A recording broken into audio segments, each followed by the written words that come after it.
I never thought my daughter's housewarming party would be the moment I learned how deeply she'd betrayed me. The laughter was still floating through the air when I stepped inside. The scent of champagne mixed with roasted hors d'oeuvre lingered, but the room froze as soon as they saw me. The second I stepped through the grand double doors, with my attorney beside me, the room froze. The chatter, the clinking glasses, even the light background music seemed to halt mid-note. Dozens of eyes darted towards us, some confused, others curious. But Jessica's face, her face drained of every bit of color. She knew why I was here. My lawyer, Mr. Harris, cleared his throat and raised his voice so everyone could hear. This property was fraudulently obtained using documents signed under false pretenses in my client's name. Effective immediately, the property transfer has been frozen. You have 24 hours to vacate. A gasp rippled through the crowd. Jessica's champagne glass slipped from her trembling fingers and shattered against the marble floor. I didn't flinch. I simply looked her in the eye. Calm, steady. The same eyes that had looked up at me as a little girl, begging for one more bedtime story. Now filled with panic. Panic she had earned. The hush that followed was deafening. All the polite party music and chatter evaporated. A few gasps. A wine glass clinking faintly against marble as someone's hand trembled. Jessica blinked, swallowing hard. "Mother, what are you doing?" I looked at her, not breaking eye contact. My voice was steady. "What you forced me to do." Her lips parted, but no words came. I studied her face. The layers of fake concern now cracking into raw panic. She wasn't prepared for this. She thought I was still the tired, recovering mother she had so carefully manipulated. She thought I was still blind, still trusting. My attorney continued without emotion. "We've filed for an injunction on the property deed, initiated proceedings to reverse the unauthorized transfer, and obtained recordings and financial evidence of fraudulent activity committed under power of attorney." A murmur spread across the room like fire through dry grass. Jessica's fiancé leaned toward her sharply. "What the hell is he talking about? What did you do, Jess?" Her panic twisted into anger. "This is insane. You can't just barge into my house and—" "My house." I cut her off, soft but deliberate. "Jessica, I trusted you. I let you into my finances while I was recovering. You told me you were helping, but you were helping yourself." I felt my pulse steady. The fear had left me days ago. What was left was something colder, something stronger. Mr. Whitaker placed the sealed envelope gently on the kitchen counter. "This contains the official filings, evidence, and court documents. As of this moment, you are occupying the property under dispute." The weight of every guest's gaze fell on her like bricks. She looked around, desperate, but no one spoke. Not Travis. Not even Chloe, who now stood as still as a statue, unable to meet my eyes. The woman who called herself my daughter had stolen from me, smiled through it, paraded this house as her victory. But tonight, she learned, quiet doesn't mean weak. The months before that party, I had lain in my hospital bed, still groggy from the anesthesia. The hip surgery had gone well, but I was weak, vulnerable. That was when Jessica started visiting me every day, like some loving daughter who couldn't bear to leave her mother alone. Her voice was syrupy sweet when she pulled the chair close to my bedside.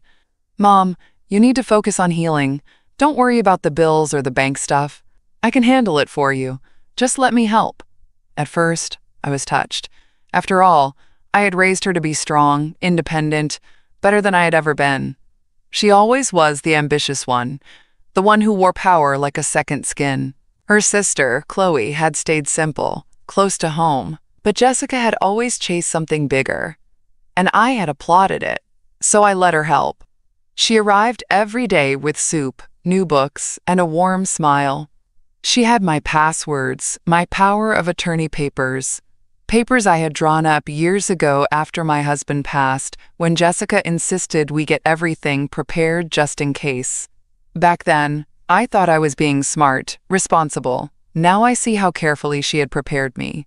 Every time she came, she updated me on how she was organizing my finances. "Mom, I found a better savings rate for your emergency fund. Mom, the apartment's equity is sitting there doing nothing. I can move some things around to make it work better for you. Mom, your bills are all on auto pay now, so you can just rest.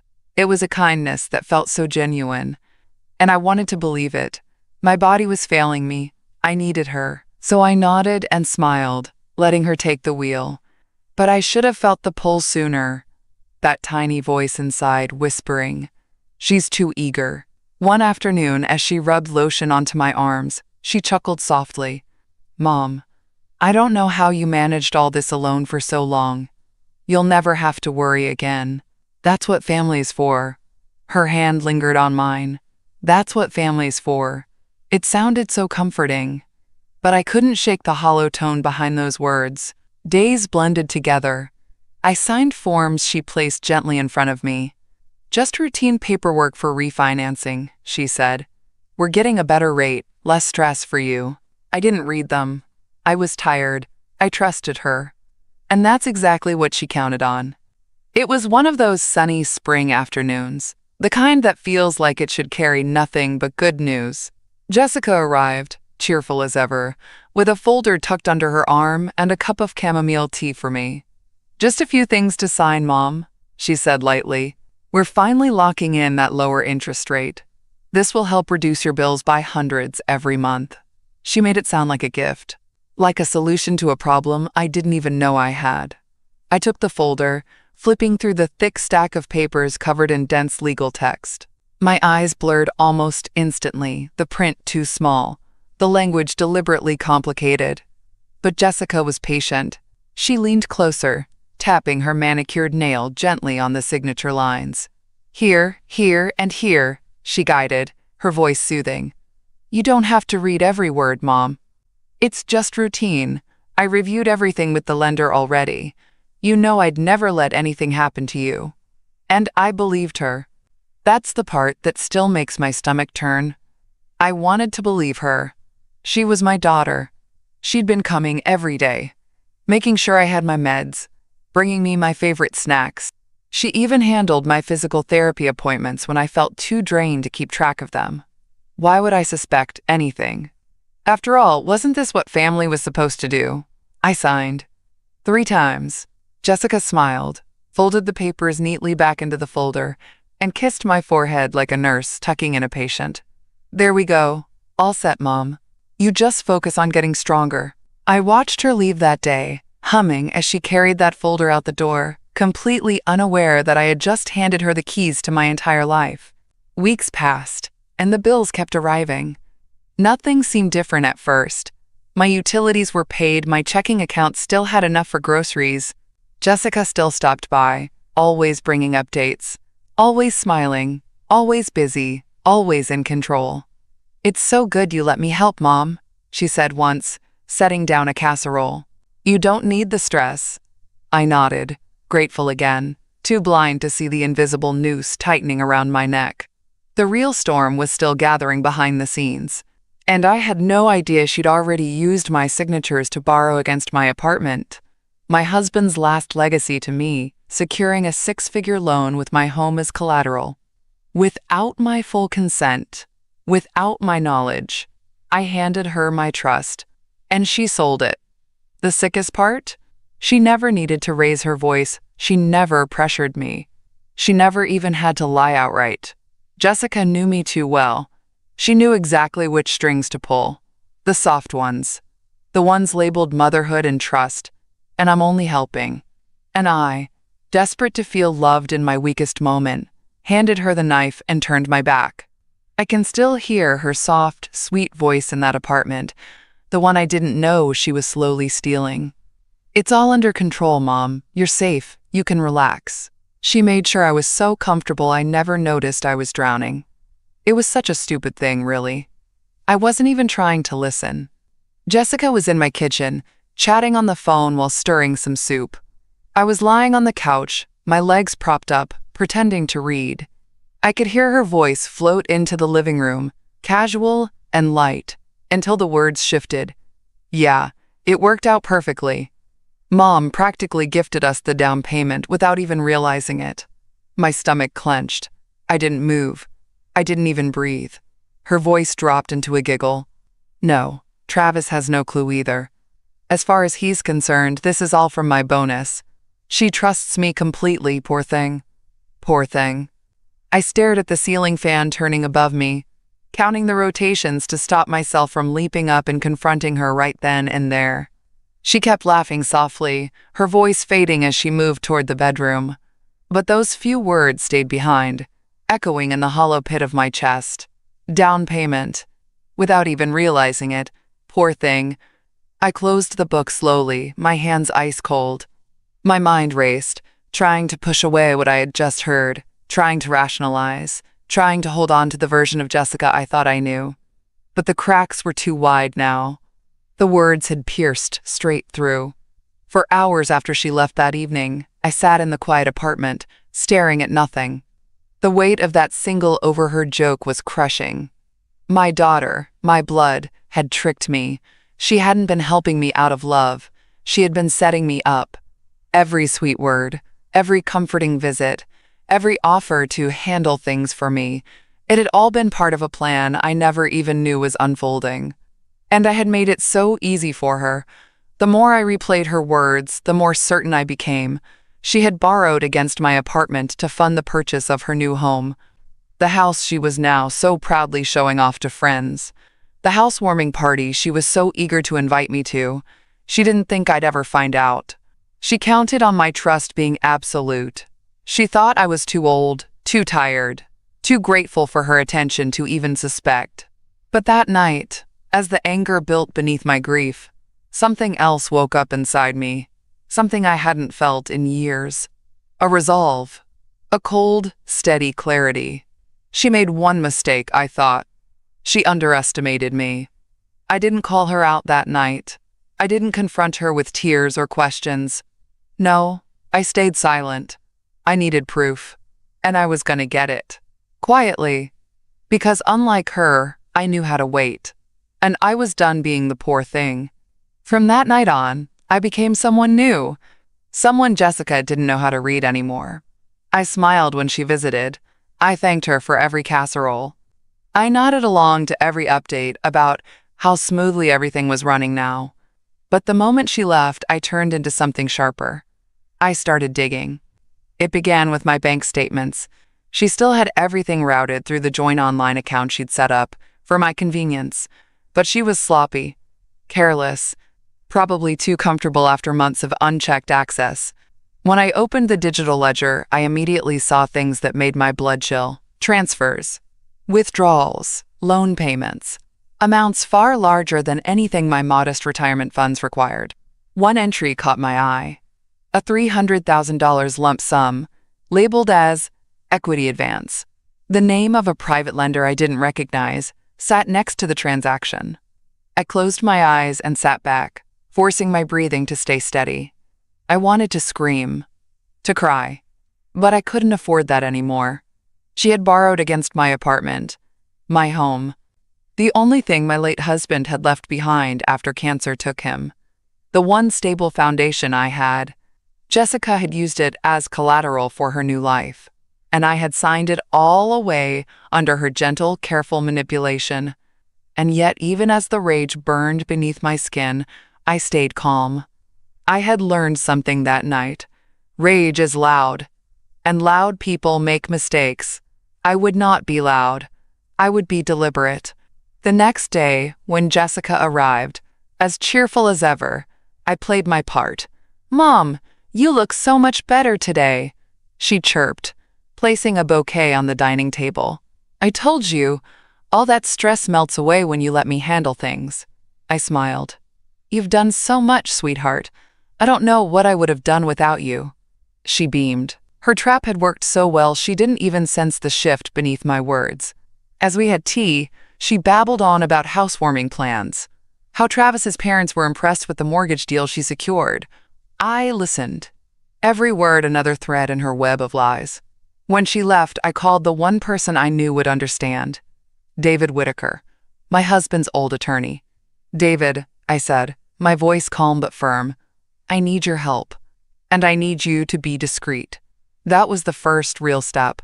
The moment I stopped being her victim and started being her consequence. That evening, I sat alone at my dining table, flipping through my late husband's old files. He had kept everything, meticulous, detailed records from decades of our life together. That's when I found it. The emergency fund account that had been untouched since his death. The one Jessica had dipped into like it was her personal piggy bank. I ran my fingers over his careful handwriting, my throat tightening. I could almost hear his voice whispering through the quiet. "Don't let them take what we built, Evelyn." That was the moment I truly let go of the mother Jessica thought I was, and became the woman she had no idea she had created. The one who doesn't beg. The one who finishes what others start. The house was still that night.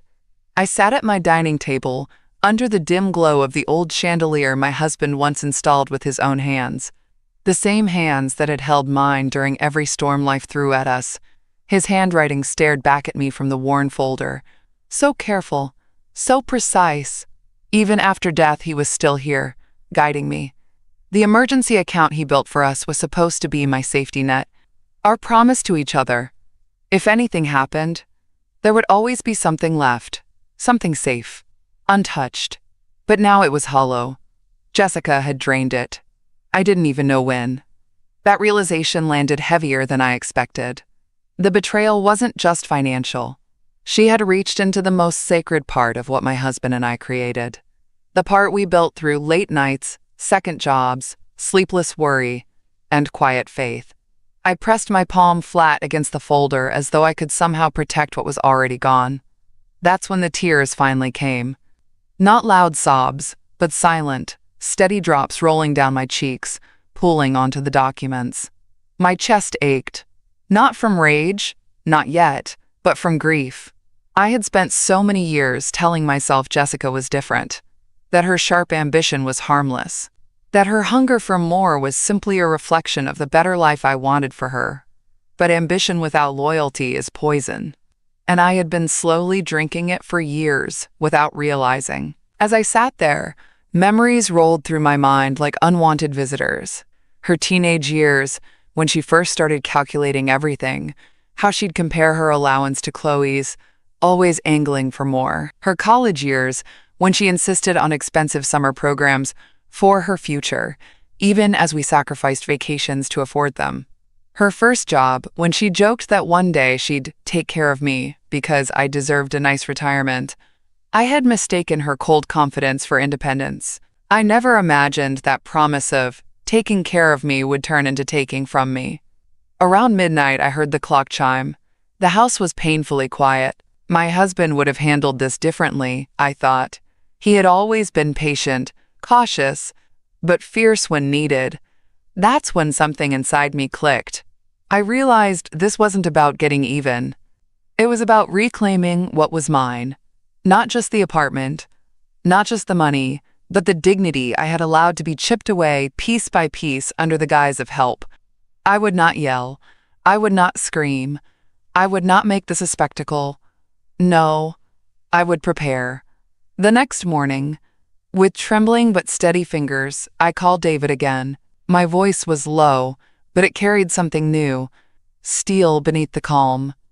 "David, we need to get every document she's touched, every transfer, every power of attorney file. Quietly, before she suspects anything." He didn't ask questions. He just said, "Come by this afternoon, bring everything you can find." That was the second real step, the shift from grief to focus. Jessica thought I was fragile. But fragile things break. I was something else entirely. By the time I stepped into David Whitaker's office, the grief had settled into something colder, a calm, deliberate kind of anger. He looked up from his desk as I entered, his face lined with quiet concern. David had known my husband and me for nearly 40 years. He had handled our wills, our mortgage, even helped when we first bought the apartment decades ago. He was family in all but blood. "You sure you're ready for this, Evelyn?" he asked gently. I set the heavy folder onto his desk with a steady hand. I was ready the moment I heard her say I gifted her a down payment. David opened the folder, sifting through the records I had spent days collecting. Old bank statements, insurance policies, property deeds, copies of the refinancing paperwork Jessica had slipped in front of me. It was all there, her fingerprints on every single transaction. "This is worse than I expected," David murmured, scanning a page. "A $300,000 home equity loan secured against your apartment, and the lender lists her as the primary contact, not you." He shook his head. "And with that power of attorney in place, she had full legal authority, at least on paper." I exhaled slowly, forcing my voice to stay calm. "But not full consent." "Exactly. Fraudulent misrepresentation," David nodded. "She may have tricked you into signing the refinancing documents under false pretenses. That's grounds for revocation." He looked up, meeting my eyes. "We can build a case. But Evelyn, this won't be quick. Or easy. She's covered herself well." "I don't care how long it takes," I said. "Just tell me what I need to do." The next few weeks became a quiet storm of preparation. Jessica never suspected a thing. She kept calling, visiting, chatting about her housewarming plans, dropping off soup and baked goods as if nothing had changed. I kept smiling, thanking her, playing the grateful mother who was simply relieved to have such a devoted daughter. But every time she left, I went back to work. I recorded every conversation we had, every casual comment she made about how smoothly things were running and how lucky we were to lock in such a great deal. David advised me to gather every scrap of evidence, not just financial documents, but patterns of behavior, recordings of her subtle admissions, and text messages where she referenced managing my finances on my behalf. With every visit, Jessica unknowingly handed me more rope. One afternoon, as we sat drinking tea, she casually mentioned her upcoming housewarming party. "You'll love it, Mom. The backyard turned out gorgeous. And the kitchen island. Oh, you'll die when you see it." I smiled, sipping my tea. "I can't wait, sweetheart." Inside, I already knew. That party would be her undoing. Meanwhile, David worked behind the scenes, filing quiet motions with the court to freeze any further transfers connected to my property. He started drafting the petition to revoke Jessica's power of attorney entirely. It was meticulous, precise, legal chess. And with every small victory, I felt my footing return. For months, I had been drowning in confusion and betrayal. Now I was finally standing on dry ground. Jessica still thought she held the power. She had no idea she was walking straight into the cage she built for herself. The day of the party was coming, and I would be ready. I remember the pause in David's voice, that sharp little break that told me he had found something worse. He called late in the afternoon. His voice was low, cautious. "Evelyn, we need to meet. There's something you should see." When I arrived at his office, I saw the thick file sitting on his desk before I even sat down. The weight of it sent a chill through me. David didn't bother easing into it. He flipped the folder open and pointed to the top page. "This," he tapped, "is the full loan agreement. Jessica didn't just take out a $300,000 home equity loan." I held my breath, staring at the page. "She refinanced your apartment completely. It's not just collateral, Evelyn. Your home is the primary security on a private balloon loan, one with accelerating penalties if defaulted. She didn't just borrow against her equity, she gambled the entire property." I blinked, stunned. "What? What does that mean?" David exhaled heavily. "It means if anything goes wrong, if payments are late, if the lender calls the loan early, you could lose the entire apartment, everything. And because of the way the documents were signed under the power of attorney, they're treating you as the responsible party. On paper, you're the debtor." The room spun for a moment. My stomach twisted, rising up into my throat. I gripped the edge of his desk to steady myself. She put my home up as full collateral?" He nodded grimly. "The apartment is legally at risk, Evelyn.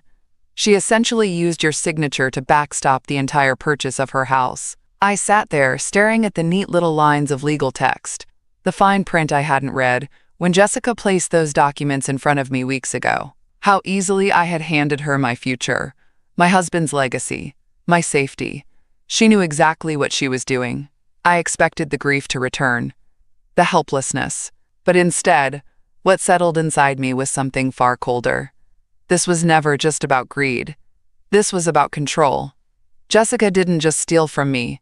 She wanted me dependent, powerless. She wanted me so entangled in her financial web that I'd never be able to pull myself free again. She had calculated every step, the sweet daughter carefully dressing her betrayal as help. But she miscalculated one thing. She thought I would stay weak. David's voice broke through my thoughts. We still have a path, Evelyn. The recordings you've gathered, the fact that you were recovering from surgery when this was signed, the clear evidence of fraudulent inducement, it all strengthens our case. I nodded. My voice came out steady. File everything, David. Freeze the property. Freeze any remaining accounts she's touched. He leaned forward, speaking carefully. This will likely get very ugly, Evelyn. I met his eyes without blinking. She already made it ugly. I'm just finally cleaning it up. From that moment, we accelerated everything. David filed motions to revoke the power of attorney entirely, citing medical vulnerability and fraud. We submitted the full file of bank statements, voice recordings, and text messages. The legal system moved slower than I wanted, but it moved. And through it all, I never let Jessica suspect a thing. Every time she visited, I smiled. Every time she babbled about the upcoming party, I listened. Every time she laughed about how lucky she was, I nodded. The party was coming, and so was her reckoning. The more evidence David and I gathered, the calmer I became around Jessica. My silence wasn't weakness. It was strategy. She came by nearly every other day, bringing flowers, pastries, or some new update about the house. I sat there like the same grateful mother she'd always known, but beneath my polite smile, the ground beneath her feet was already cracking. You're gonna love the guest room, Mom, she chirped one afternoon. We made sure to pick a design that you'd feel comfortable in, nice and neutral, just in case you ever want to stay over. Stay over. In a house she bought with money stolen from me. She was already preparing to parade her generosity in front of me, confident I'd never know the truth. I nodded, sipping my tea. That's very thoughtful of you, sweetheart. She smiled, smug, but sweet. I told Travis this whole thing worked out perfectly for everyone. You don't have to worry about a thing. Oh, but you do, Jessica, you just don't know it yet. I recorded every visit now.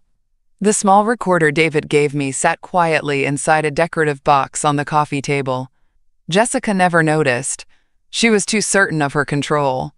Every offhand comment she made, every casual mention of taking care of my finances or managing the refinancing, added another thread to the case we were quietly building behind her back. And David's filings were gaining traction. The court had already issued a temporary injunction, freezing further transfers tied to my apartment. The lender had been notified. The power of attorney revocation hearing was scheduled. Jessica had no idea any of it was happening, because I let her believe everything was still hers. One evening, as she was leaving, she paused at the door, turning back to look at me. You know, Mom, she said, her voice almost tender. This is what family is about. Taking care of each other. I smiled gently, looking straight into her eyes. Yes, Jessica, that's exactly what family is supposed to be. And for the first time, I saw it, a flicker of something behind her eyes. Was it doubt? A shadow of suspicion? Or maybe it was just her usual arrogance. Either way, I stayed still, calm, controlled. If she sensed anything, she didn't show it. As soon as the door closed, I exhaled. The tightness in my chest released for a moment. I walked to the recorder, switched it off, and labeled the file. Jessica, visit. Full admission, April 14th. David would be pleased. Another piece of rope. Later that night, I stood before my bathroom mirror, practicing my face, my voice, my calm. I knew the confrontation would come soon, and when it did, I couldn't afford to crack. Tears wouldn't win me anything. Outrage wouldn't help me. Jessica counted on me being emotional. That's what manipulators always count on. If you're emotional, you're easy to dismiss, easy to gaslight, Stay cold, Evelyn, I told myself. Stay quiet. Quiet doesn't mean weak. And still, the invitations for the housewarming party went out. She was inviting friends, colleagues, family, even Chloe. Everyone but me, not directly.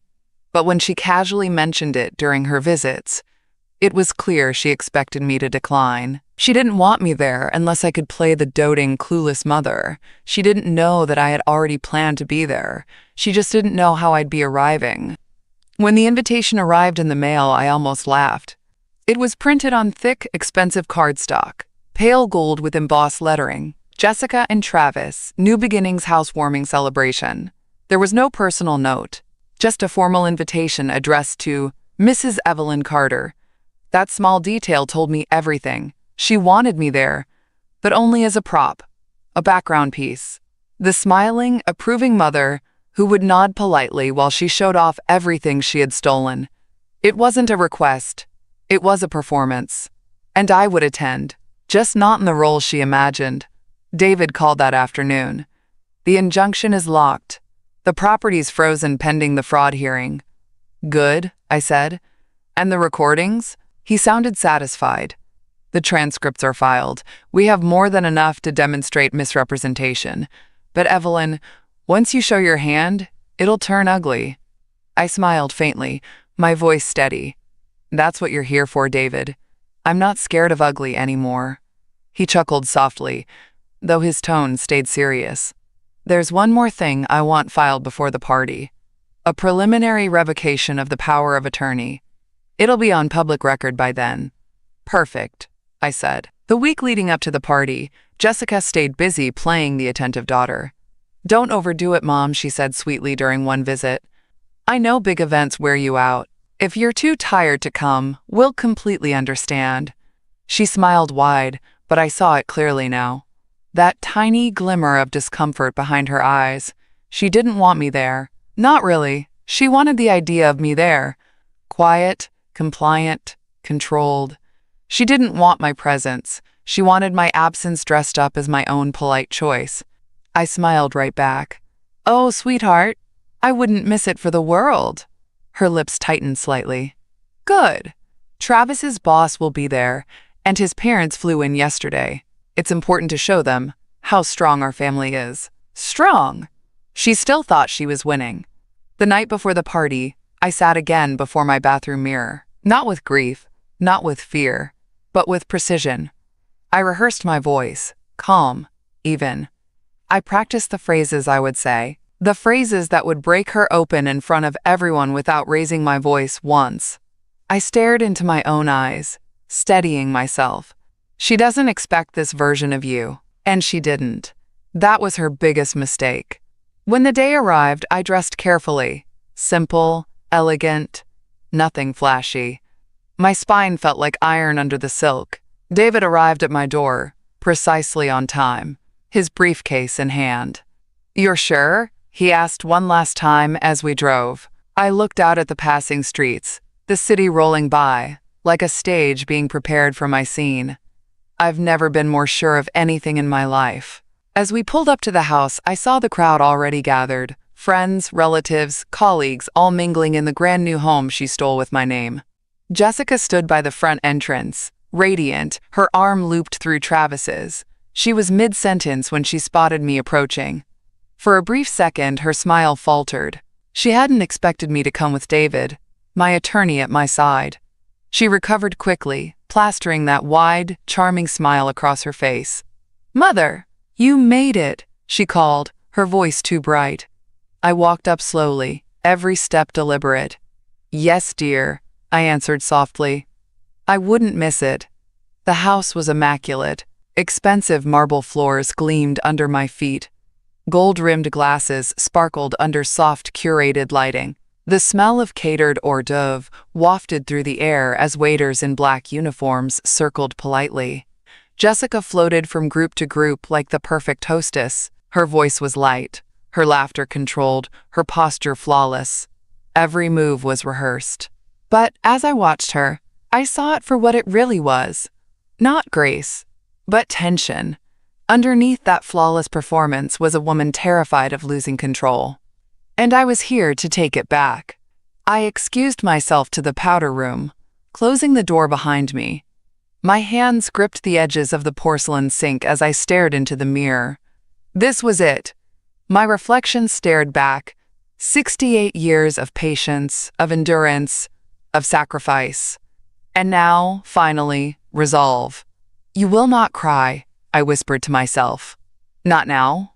I had rehearsed the words over and over for days, practiced how to say them slowly, steadily, without a single tremor.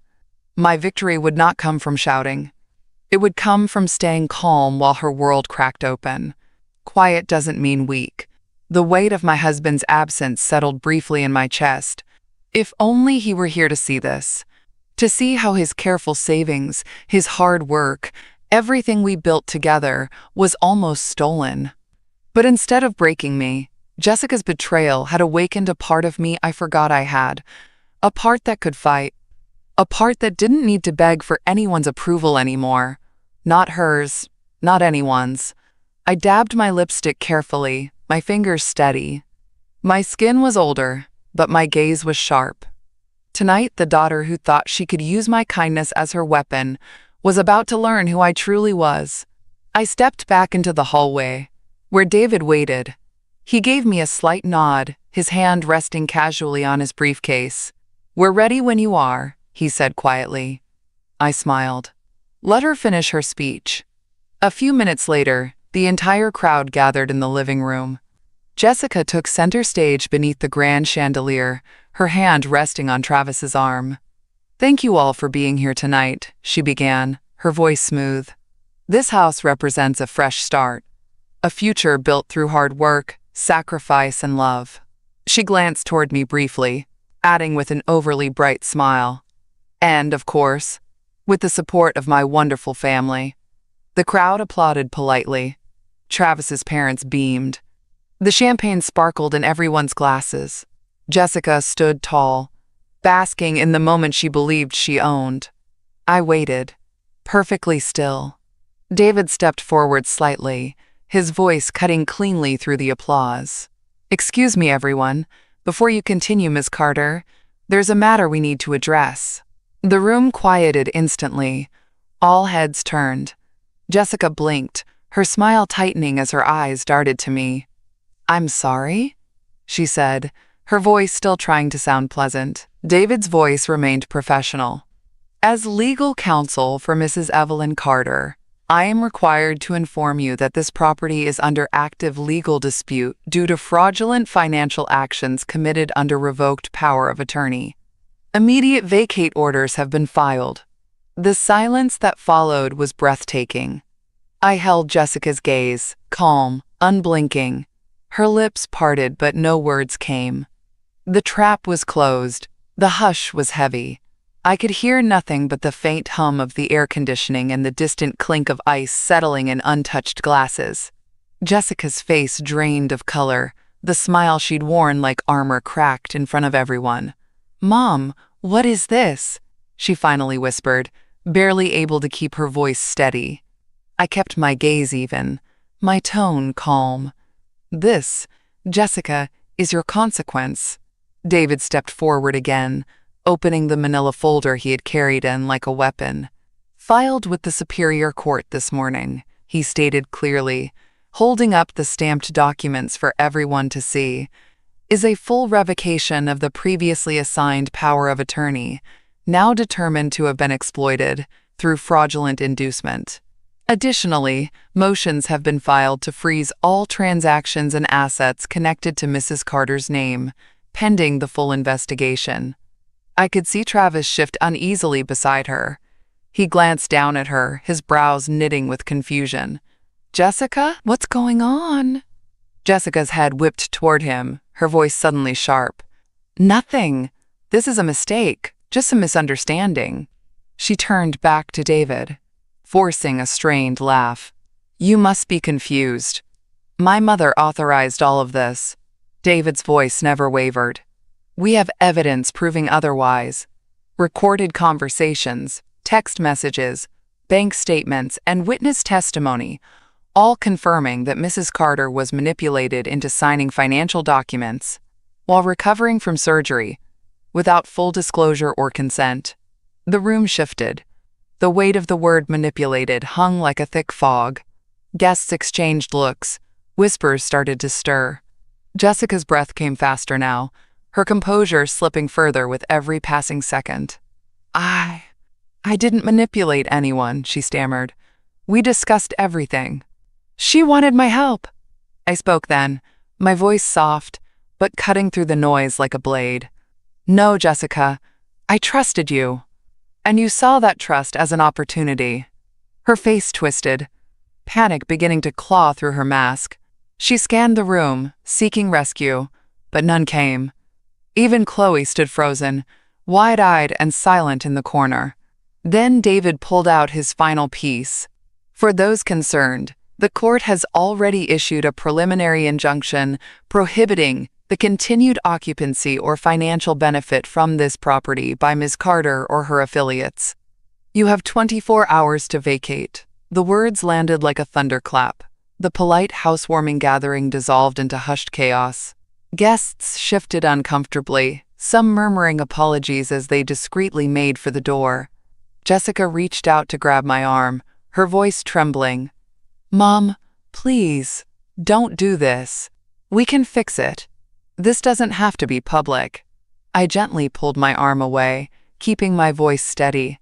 "You made it public, Jessica, when you brought me here to parade your theft as achievement." Her breath caught. Tears began to well up, but I didn't flinch. "You loved my money more than you loved me," I said softly. "But today, I love myself more than I fear your disappointment." David placed the folder back into his briefcase, sealing it with a quiet snap. "We'll be in contact with your counsel," he said coolly. Jessica collapsed onto the edge of a bar stool, burying her face in her hands. Travis stood stiff beside her, still silent. The party was over. And for the first time in years, I stood fully upright, not as someone's dependent mother, but as a woman who finally reclaimed her power. The guests had scattered like startled birds. A few close family members lingered awkwardly by the door, whispering to each other with wide eyes. No one dared approach me. Jessica sat frozen on the stool, her shoulders shaking slightly, though she tried desperately to hold herself together. But Travis, he was the one who broke first. "You took out a second mortgage?" His voice was low, but venomous. His eyes narrowed on her as if he couldn't fully comprehend what he'd just learned. Jessica's head snapped up. Travis, listen, it's not what it sounds like. It was just a temporary loan. Everything was under control. We were going to pay it off." He stepped back from her, shaking his head slowly. "You lied to me. You used your mother's property without telling me.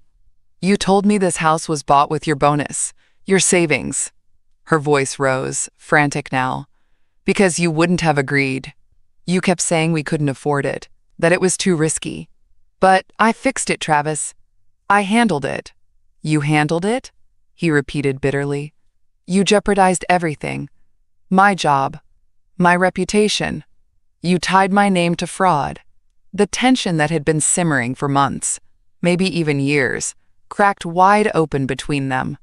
And I stood there, silently watching the house of cards she built finally collapse. David stood quietly beside me, letting it all unfold. We didn't need to say a word. Jessica was unraveling her own defense perfectly. Travis's parents approached cautiously. His mother whispered to him, "Is any of this true?" He rubbed his face roughly, exhaling hard. "Apparently, yes." Jessica turned to him again, more desperate now. "Travis, please, I did this for us." "No, Jessica, you did this for you," he snapped. "You always do." That broke something in her. Her hands flew up as she started to sob openly, mascara smudging, breath hitching. "I was trying to give us a life. I was trying to make you proud. You didn't have to steal for that," he growled. The weight in the room shifted. For years, Jessica had always been the center, always controlled the narrative, with charm, with confidence. with carefully chosen words. But now her words betrayed her. Every defense sounded smaller, more pathetic. For the first time, the people around her saw what I had only just begun to fully understand. Jessica didn't manipulate because she had to. She did it because she wanted to. Because control was her comfort, and greed was her fuel. And now, her mask had shattered entirely. Publicly. Chloe approached me hesitantly, her voice shaking. "Mom, I didn't know. I swear I didn't know it was this bad." I met her gaze. There was fear in her eyes, but also shame. "You didn't ask, Chloe," I said softly. "None of you asked." She nodded weakly, tears filling her eyes. "I'm sorry." For a brief moment, I let my hand rest on hers. "It's not you I'm here for tonight. But it's time you saw her for who she is." David touched my arm gently. "It's done, Evelyn." I exhaled slowly, scanning the broken scene before me. My daughter weeping, Travis silently boiling, the perfect housewarming party crumbling into ruin. Yes, it was done. And finally, I was free. Jessica's sobs filled the silence. The carefully staged housewarming party now looked like a crime scene. She tried to compose herself, but every word that left her mouth only dug the hole deeper. "Mom, please, I didn't mean to hurt you," she gasped through her tears. I thought if I managed everything, you wouldn't have to worry. I was trying to make your life easier." I tilted my head slightly, my voice even. "You were trying to make my life invisible." Her face crumbled further. "You didn't want me comfortable, Jessica," I continued calmly. "You wanted me dependent. You wanted me small so you could stay big." She shook her head frantically. "No, that's not true. I was just trying to make sure you were taken care of. I took on so much stress, managing everything while you recovered." "You mean while you were emptying my accounts?" I asked softly. "While you forged paperwork behind my back? While you stole my home?" The room was so quiet that I could hear someone near the door whisper, "Oh my God." Jessica's breathing grew rapid, her hands shaking violently. "You're twisting everything. You don't understand how hard it's been for me." Her voice cracked, not with guilt, but with the panic of losing control. "You never had to worry about bills, about making it work. I did everything for this family." "For this family?" I echoed. "Or for your own reflection?" She froze. I stepped forward slightly. Not menacing, not angry, just present, grounded. "Jessica, I gave you trust. Not just money, not just paperwork. Trust. And you saw that as your opening." Her lip trembled as she stammered, "I thought you'd be proud of me, Mom." I exhaled slowly. "I would have been proud if you'd built something honest. But you didn't build this house with sacrifice and love. You built it with fraud and lies." David cleared his throat, stepping forward one final time to anchor the moment in legal weight. "For the record," he said firmly, "any future attempt to claim financial dependency or exert guardianship over Mrs. Carter has been legally blocked through permanent protection clauses. Any emotional manipulation or coercion will nullify any remaining rights. That paperwork has already been notarized and filed." Jessica's shoulders collapsed at that. There was no more fight left in her. Travis stood motionless, his jaw clenched, arms crossed. Finally, he turned to me, his voice quiet, but heavy with anger. "Mrs. Carter, I had no idea, I swear to you. If I had known—" I raised my hand gently. "You don't need to explain, Travis, but you'll need to decide who you're standing with going forward." His face darkened. He looked at Jessica with a mixture of disgust and disappointment that only deepened her collapse. As the guests continued to quietly slip out, Chloe whispered to me, her voice shaking, "I didn't want to believe she'd do something like this." "You believed what was easier to believe," I said softly. "We all did. Until now." I could feel her fingers tremble beneath my hand. "I'm so sorry, Mom." "For once, Chloe," I said quietly, "I'm not the one who should be receiving the apologies. The room was nearly empty now. Only Jessica remained seated, her sobs turning into quiet, defeated gasps. Travis stood by the doorway, no longer looking at her. David placed the final document in my hand, the copy of the court filing, stamped and sealed. I held it firmly. My freedom,